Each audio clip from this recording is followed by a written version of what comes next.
Karimnagar టౌన్లోని Vidyaranyapuri road number 1లో గల line number 9 నుండి మోరి మురుగునీరు లైన్ నెంబర్ 10లోకి వదులుతున్నారు.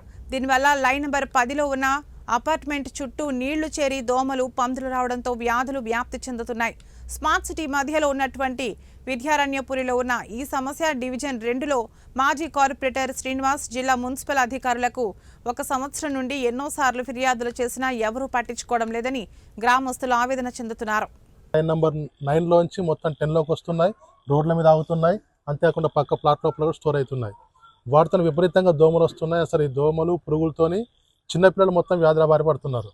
కిందికి రావాలంటే భయం అవుతుంది. ఎదురుగున్నది అపార్ట్మెంట్ మాదే. అది దాని లోపల ఏంటంటే ఇప్పుడు ప్రస్తుత పరిస్థితి అంటే కిందికి వచ్చి పోదామంటే కూడా అసలు కిందికి ఇప్పుడు మీరు చూస్తూనే ఉంటుంటారు. ఇక్కడ నిలబడితే చెప్పగా మీ చేతి ఇట్లా అనుకుంటూనే ఉన్నాం. దోమలు కుడుతూ ఉన్నాయి ఇక్కడ. సో ఇది వాటర్ అసలు ఇది ఎందుకు వస్తుంది అనేటువంటిది కూడా ఐడియా లేదు. అది దానికి సంబంధించిన సమస్యలు చాలా ఉన్నాయి. ఆ వాటర్ను కొద్దిగా దాన్ని చేస్తే బాగుంటుంది. అథారిటీస్ కూడా కొంచెం దాన్ని చూసుకొని అధికారులు కూడా చూసి దీన్ని తొందరగా ఈ వాటర్ రాకుండా తర్వాత ఒక డ్రైనేజ్ నిర్మింపజేసి తర్వాత ఈ రోడ్డు కూడా సీసీ రోడ్డు కూడా చేస్తే బాగుంటుందని చెప్పి కోరుకుంటున్నాం. మేము ఎప్పటి నుంచి మీకు ఈ సమస్య?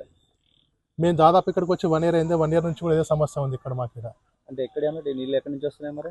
ఎదురుగా లైన్ నుంచి అని చెప్పేసి అంటున్నారు. లైన్ నెంబర్ వాటర్ రాదు, లేకపోతే డ్రైనేజ్ వాటర్ అది కంప్లీట్ ఇళ్లలో యూజ్ చేసినటువంటి డ్రైనేజ్ వాటర్ వస్తున్నాయి.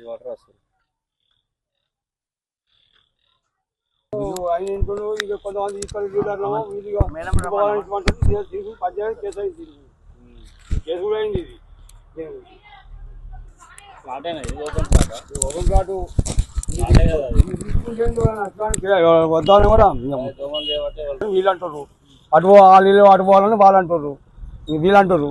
వాళ్ళు ఎటు పంపుకుంటే అటు పోవాలంటే వీళ్ళు రాణిస్తారు.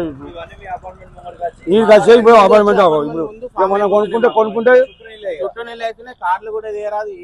ఇవి మనం ప్లాట్ తీసుకున్నాం. ఈ గిట్ట ఉంటే చూసారు ఏంది అంటారు. ఇక అయినాక ఉంటాడు ఇప్పుడు.